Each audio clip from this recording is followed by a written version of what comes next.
Fármacos de la coagulación sanguínea, hemostasia sanguínea, cascada de la coagulación, fármacos que favorecen, de acción local y sistémica, fármacos que inhiben.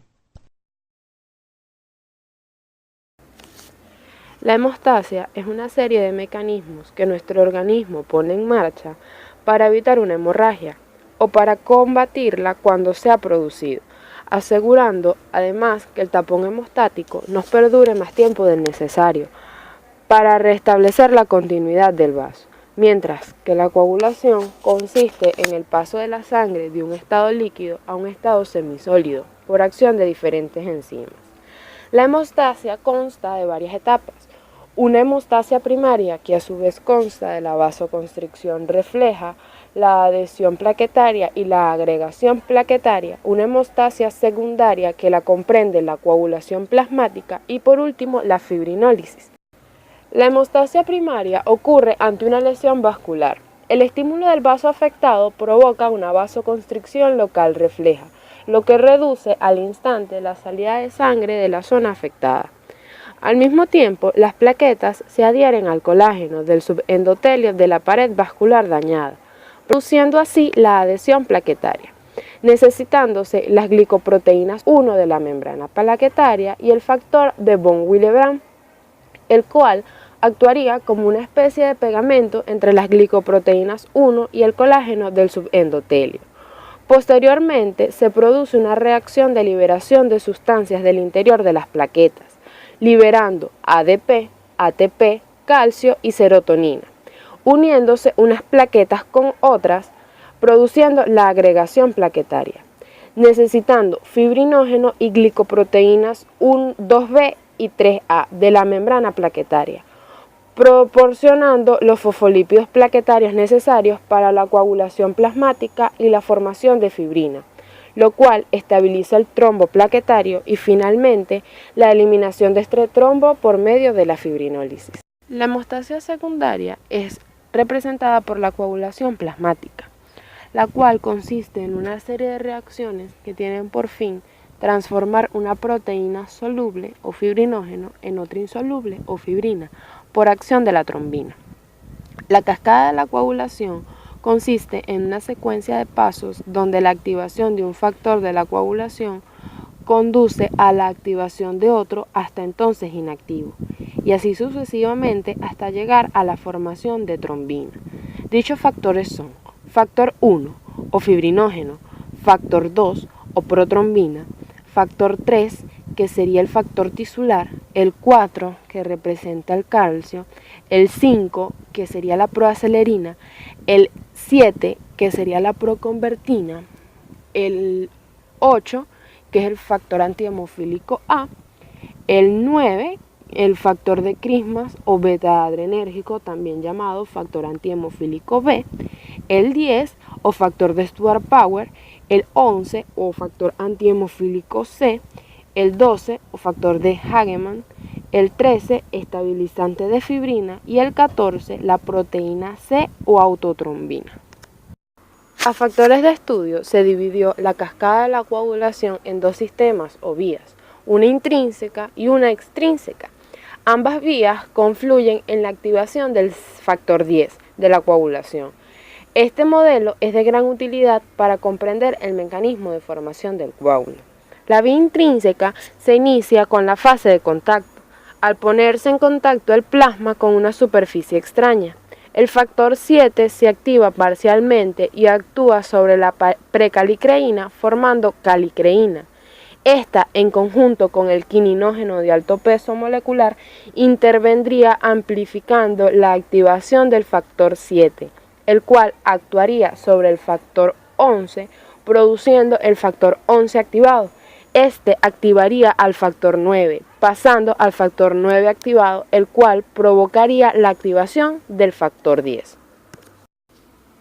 Mientras que la vía extrínseca se inicia con la unión del factor 7 activado con el factor tisular, formando así un complejo, constituyendo en condiciones fisiológicas el inicio de la coagulación. Una vez formado el complejo, la cascada de la coagulación puede seguir dos caminos. Uno de ellos es la activación del factor 9, mientras que el otro es la activación directa del factor 10.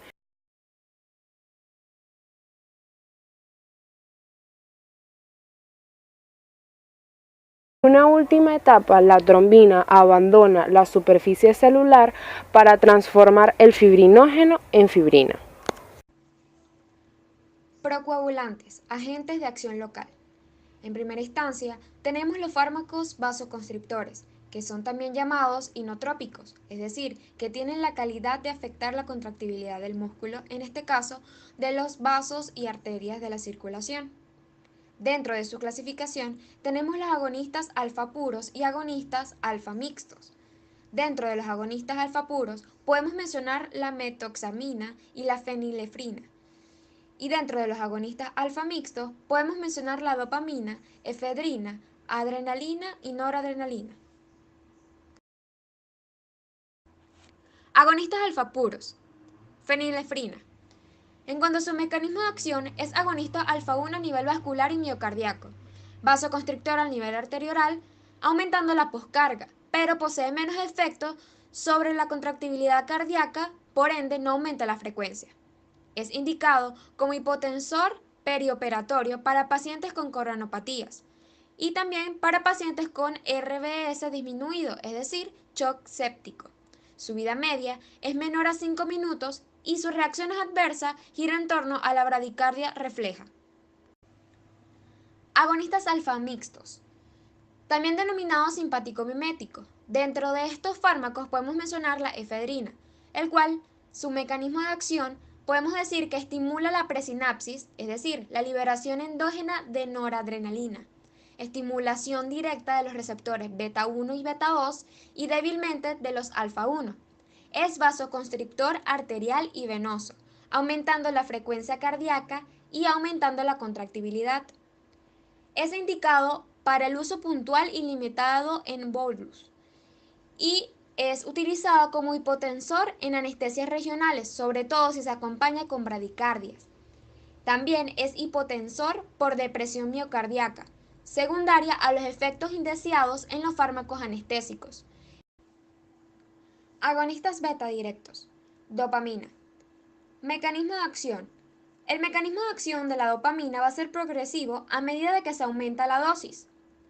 Va a ser agonista dopaminérgico, aumentando el flujo renal y mesentérico. Agonistas beta 1 y 2 en su función inotrópica y agonistas alfa 1 como opresor. Sus indicaciones: está indicado para pacientes con insuficiencia cardíaca, shock séptico e hipotensor. Sus reacciones adversas giran en torno a las arritmias e isquemias en dosis altas en cuanto a su efecto vasoconstrictor, pero predomina sobre el efecto vasodilatador renal. En segunda instancia, tenemos los astringentes, los cuales se denomina astringente a aquella sustancia que produce constricción y sequedad del tejido orgánico, disminuyendo de tal modo la secreción que pudiesen experimentar los mismos. Es decir, y puesto en términos más simples, los astringentes, también conocidos estrípticos, una vez aplicado en forma tópica o local, por ejemplo en la piel, producirá un efecto de retracción del tejido, facilitando la cicatrización, o, en su defecto, provocando una acción tipo antiinflamatoria y antihemorrágica en zonas afectadas por heridas. Existe una gran variedad de astringentes, aunque entre los más comunes empleados se destacan los siguientes: alumbre, tanino, quino, nitrato de plata, sulfato de zinc, suero salino y aceites esencial de cipres. Los astringentes son de gran recurso en el tratamiento de hemorragias pasivas, de flujos sanguíneos traumáticos producidos por vasos pequeños, de los fluidos mucosos, de la diarrea serosa, congestiones o inflamaciones externas, quemaduras y eritemas. Estos son contraindicados cuando existe inflamación aguda e intensa en algunos órganos importantes. Fármacos que favorecen a la coagulación. Los fármacos coagulantes son aquellos que promueven los procesos de coagulación. Entre ellos tenemos los coagulantes de acción local.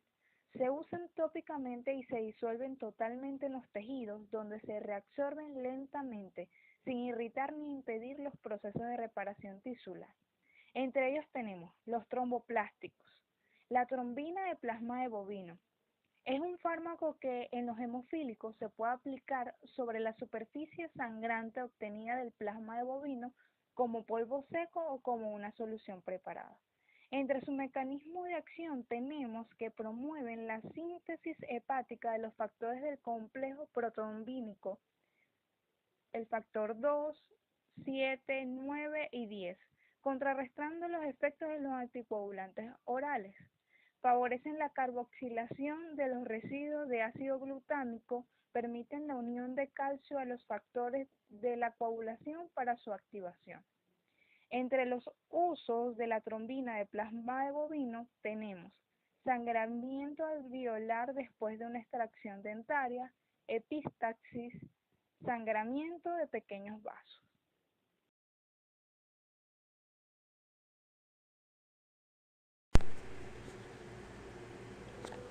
Hemostáticos tópicos absorbibles.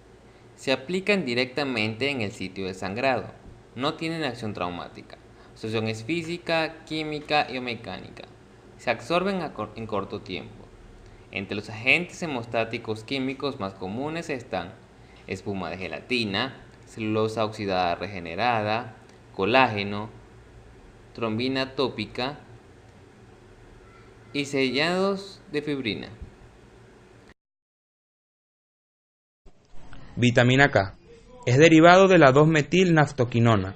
Pertenece al grupo de las vitaminas liposolubles y es fundamental en los procesos de la coagulación de la sangre. Existen 3 tipos fundamentales.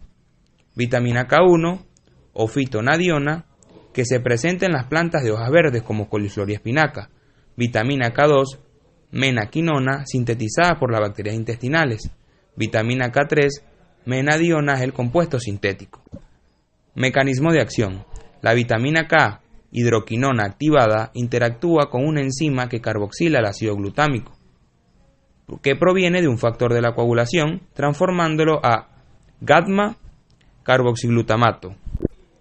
Este activa a los factores 2, 7, 11 y 10 de la coagulación para la formación de protombina y posteriormente en el coágulo de fibrina. Farmacocinética. Absorción por vía oral en intestino delgado y colon. Se requiere una mucosa gástrica en buenas condiciones, sales biliares y enzimas pancreáticas para su absorción. La vía parenteral presenta una absorción rápida. No atraviesan la placenta con facilidad. Poseen una vida media de 17 horas, se almacena muy poco. Metabolismo hepático y excreción biliar. Usos terapéuticos.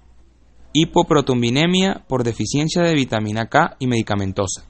Ictericia obstructiva, enfermedad hemorrágica del recién nacido, afecciones intestinales. Deficiencia. Poco frecuente en adultos sanos, pero puede presentarse en forma de moretones, hemorragias en mucosas, gastrointestinales y hematuria. Los fármacos fibrinolíticos son proteasas que actúan como activadores directos o indirectos del plasminógeno, dando lugar a la conversión de esta proenzima en su forma activa, es decir, en plasmina, que a su vez cataliza la degradación de fibrina y la disolución del coágulo.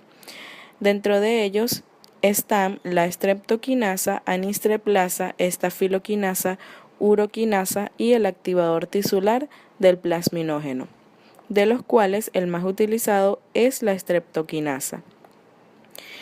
La streptoquinasa es un activador indirecto que por sí misma carece de actividad proteolítica, pero al combinarse con el plasminógeno forma un complejo activador llamado streptoquinasa plasminógeno. En ese complejo queda libre el centro activo hidrolítico de serina, el cual hidroliza el resto del plasminógeno a la altura de los enlaces arginina-valina, convirtiéndolo en plasmina. La streptoquinasa no solo activa el plasminógeno unido a la fibrina, sino también al plasmático, induciendo así a una hiperplasminemia. Durante ese periodo de hiperplasminemia es también degradado el fibrinógeno en los productos indicados, algunos de los cuales son inhibidores de la polimerización de la fibrina. Si a ello se le suma que la plasmina degrada parcialmente los factores 5 y 8 de la coagulación, se comprende la aparición de una alteración en la hemostasia que se resuelve a medida que la terapia continúa.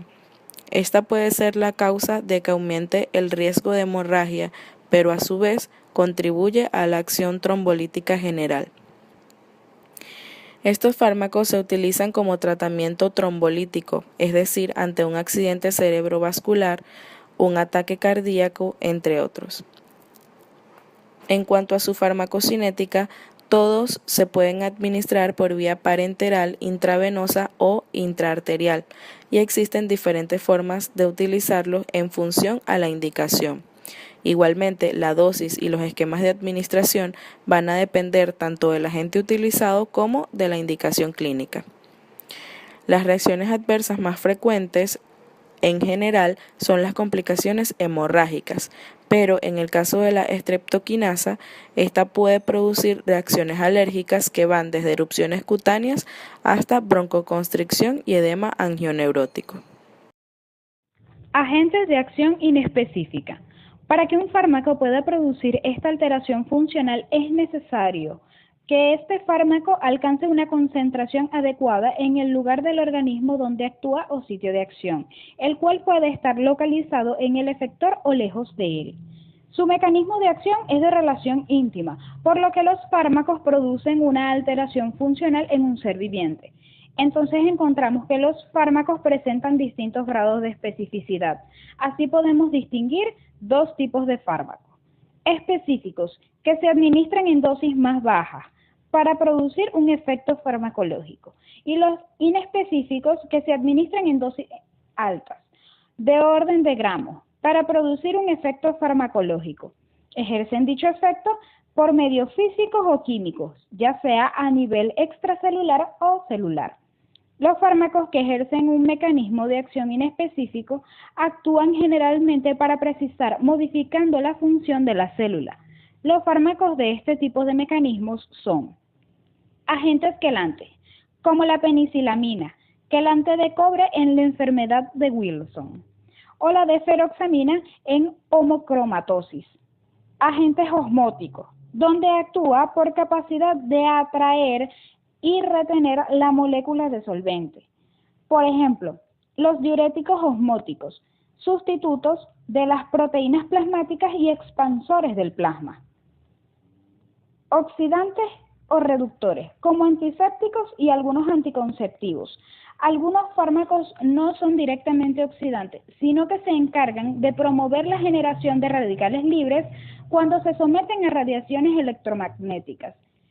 Precipitantes de proteínas como nitrato de plata o cloruro férrico, y los tensoactivos, que en este caso el agente se une a algunos componentes de la membrana y cambia la tensión superficial rompiendo la membrana. Como por ejemplo tenemos la dimeticona.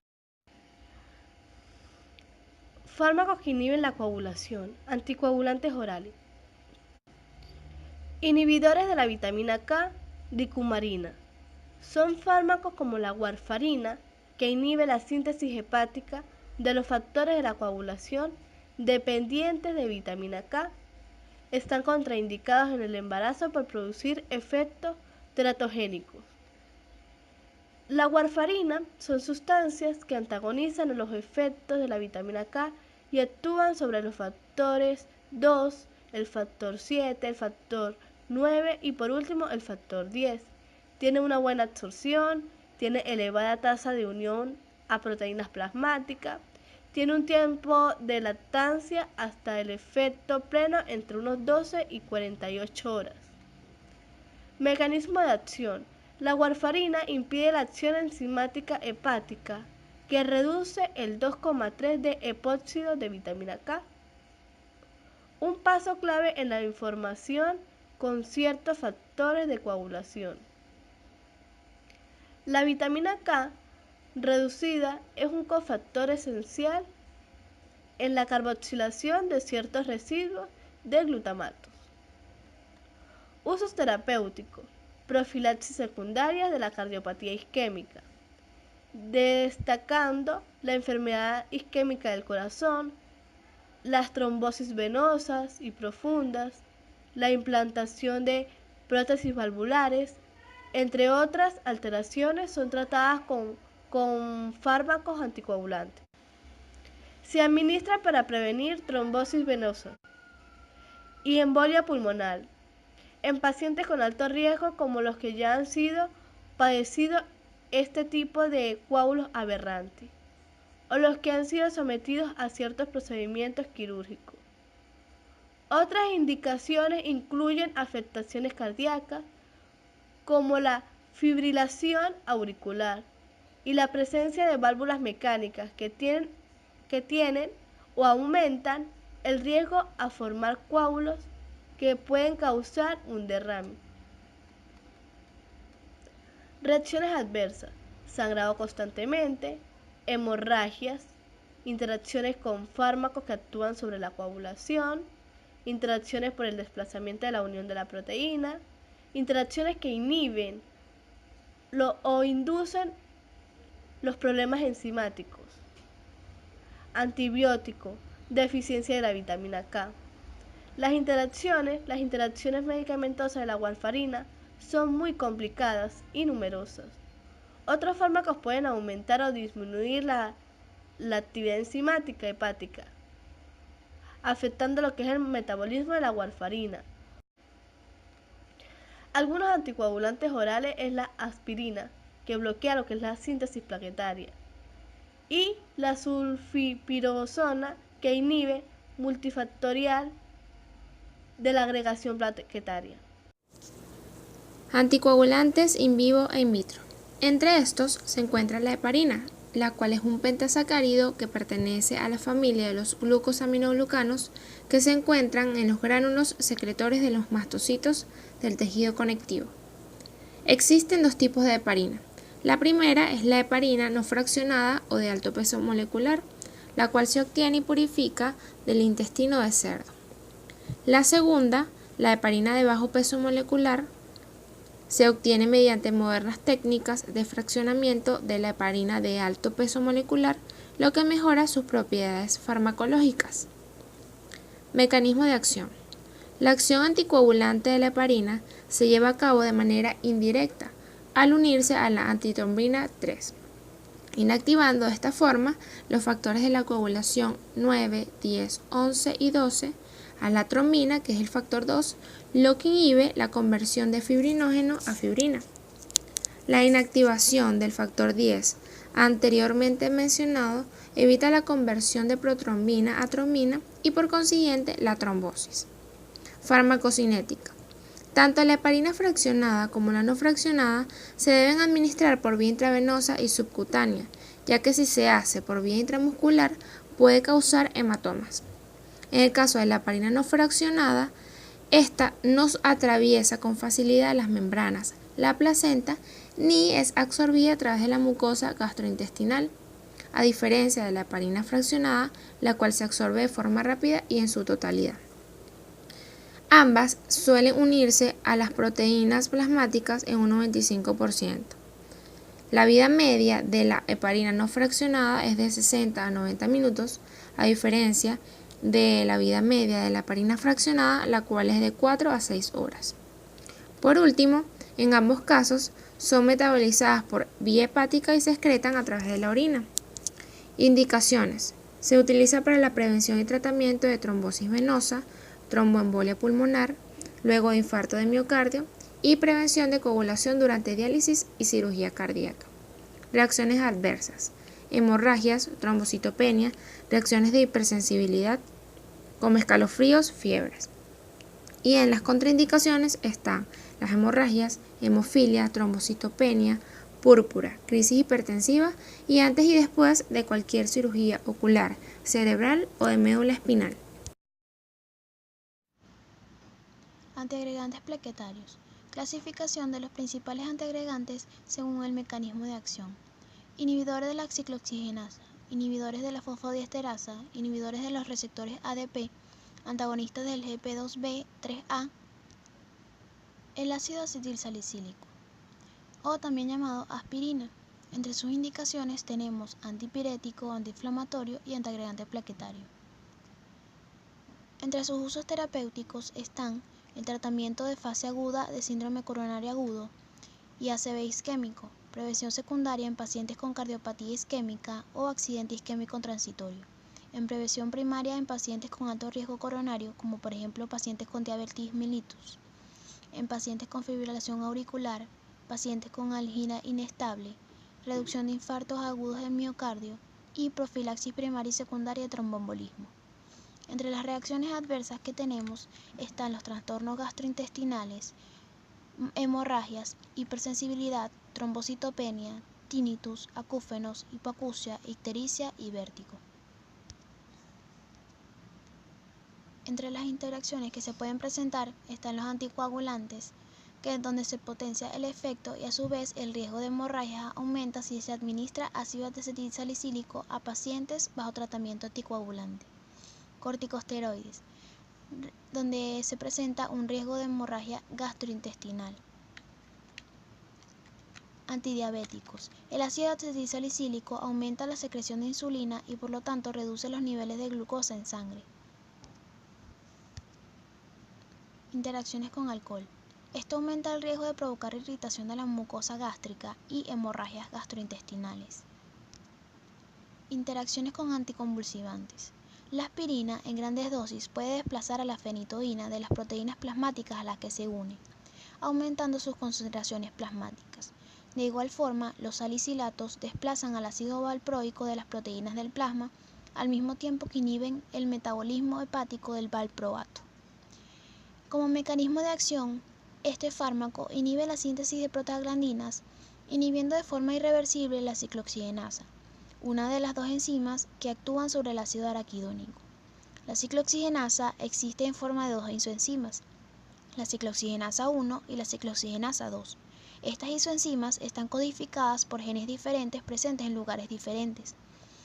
La ciclooxigenasa 1 está presente sobre todo en el retículo endoplasmático, mientras que la ciclooxigenasa 2 se encuentra en la membrana nuclear y tiene funciones diferentes. Al inhibir la ciclooxigenasa 1 disminuye la síntesis de trombosanos A2 y como consecuencia la agregación plaquetaria. Por su parte, la inhibición de la ciclooxigenasa 2 tiene con su efecto antiinflamatorio disminuye la inflamación vascular en el sitio de la placa ateromatosa y eso a su vez reduce la infiltración de células mononucleares en esta placa.